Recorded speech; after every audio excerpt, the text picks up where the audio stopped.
কামরুজ্জামান রুবেল একজন কৃষিবিদ হতে পারতেন, কৃষি সম্প্রসারণ অধিদপ্তরের একজন বড় কর্মকর্তা, কিন্তু তিনি তা হননি। কৃষিতে মনোনিবেশ করে তার একাডেমিক শিক্ষাকে কাজে লাগিয়ে একদিকে যেমন নিজে প্রতিষ্ঠিত হতে চেয়েছেন, অন্যদিকে স্থানীয় কৃষি ও কৃষকের উন্নয়নে আদর্শ হতে চেয়েছেন। তার সে স্বপ্ন সাফল্যের দ্বারপ্রান্তে এসে উপনীত হয়েছে। কৃষিবিদ কামরুজ্জামানের বাড়ি চাঁপাইনবাবগঞ্জ জেলার নাচল উপজেলা সদরে। ময়মনসিংহ কৃষি বিশ্ববিদ্যালয় থেকে সর্বোচ্চ ডিগ্রি লাভ করেছেন। ছোটবেলা থেকেই কৃষিক্ষেত্রে তার সফলতা পাওয়ার অদম্য বাসনা, তাই সরকারি কোনো চাকুরিতে যোগদান করেননি, মনোযোগ দিয়েছেন কৃষিতে। প্রথমে টার্গেট ছিল যে আমি এগ্রিকালচারে কিছু একটা করব। মাথায় আসে আমাদের দেশে যখন বিশেষ করে চাঁপাইনবাবগঞ্জ শুনলাম যে মালটা চাষ হচ্ছে, তো উদ্বুদ্ধ হয়ে দেখতে গেলাম। সেইখানে দেখতে গিয়েই এসে টিভিতে একটা সাক্ষাৎকার দিয়েছিলাম, চারিদিক ঘুরে দেখলাম যে একটা সম্ভাবনা। সেদিন থেকেই আমার ইচ্ছা যে আমি একটা মালটা বাগান করব। এটা আমার এরিয়া আছে 54 বিঘা মালটার সাথে কিছু আপনার আমরুপালি আছে, আর এরিয়াটা আরও আছে কিছু পুকুর আছে।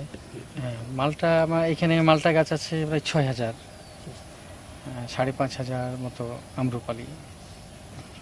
হ্যাঁ, আশা রাখছি যে মালটা বাগান থেকে যে পরিমাণ আমার ফার্স্ট প্রোডাকশান, এই প্রোডাকশানে যদি আমি বাজারজাত ঠিক মতো করতে পারি, আমার যদি রিটার্ন আসে, তাহলে একটা বিশাল সম্ভাবনা দেখা দিবে। এবং আমিও উদ্বুদ্ধ হব, সাথে সাথে আমার এলাকাবাসী যারা বেকার যুবক আছে, কিছু করতে চাই, আমার দেখা দেখি তারাও উদ্বুদ্ধ হবে। এটা পদ্ধতিতে অ্যাজ ইউজুয়াল আমরা যেভাবে লেবু জাতীয় এটা ফসল, লেবু গাছ যেভাবে আমরা বাড়ির আশেপাশে চাষ করি, সেই রকমই পদ্ধতি। কি হবে কিনা এই জাতটা বাড়ি ওয়ান, এটা মিষ্টি। যারা বাড়ি ওয়ান সম্বন্ধে জানেন, সবাই জানেন যে এই জাতটা মিষ্টি, এবং সেই জাত।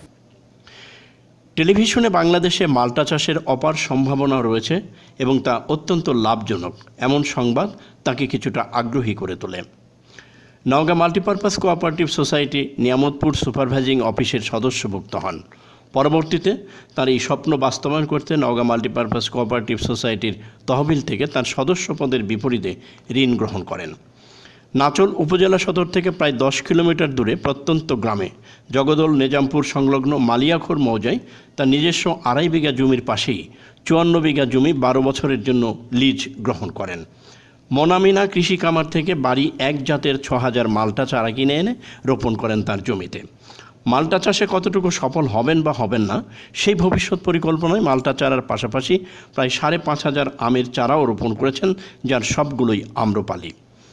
এবছর দ্বিতীয়বার মাল্টা গাছে ফল এসেছে। প্রথমবারে ভালো না হলেও দ্বিতীয়বার বেশ ভালো মাল্টা ধরেছে। তার দেয়া হিসাব অনুযায়ী প্রতিটি গাছে কমপক্ষে 30টি করে মাল্টার ফল ধরেছে। তার হিসেব অনুযায়ী এই মৌসুমে 6000 গাছে 30টি করে মোট ফল ধরেছে 1,80,000টি। বর্তমান বাজার অনুযায়ী সর্বনিম্ন প্রতিটি মালটা 20 টাকা হিসেবে বিক্রি হবে। সেই হিসেবে চলতি বছর সব কিছু ঠিক থাকলে তিনি 36 লক্ষ টাকার মালটা বিক্রি করতে পারবেন। প্রতি বছর 2 বার করে মালটা উৎপাদিত হবে, অন্যদিকে পরের বছরগুলোতে আরও বেশি বেশি মালটা উৎপাদিত হবে। এ থেকে স্পষ্টই অনুমান করা যাচ্ছে মালটা চাষ কতটা লাভজনক। পাশাপাশি তিনি সেখানে গড়ে তুলেছেন একটি গরুর খামার। সেই খামারে গরু মোটাতাজা করেও আর্থিকভাবে লাভবান হচ্ছেন কামরুজ্জামান। কাজেই তার সোনালী স্বপ্ন পূরণ হতে আর বেশি দেরি নেই।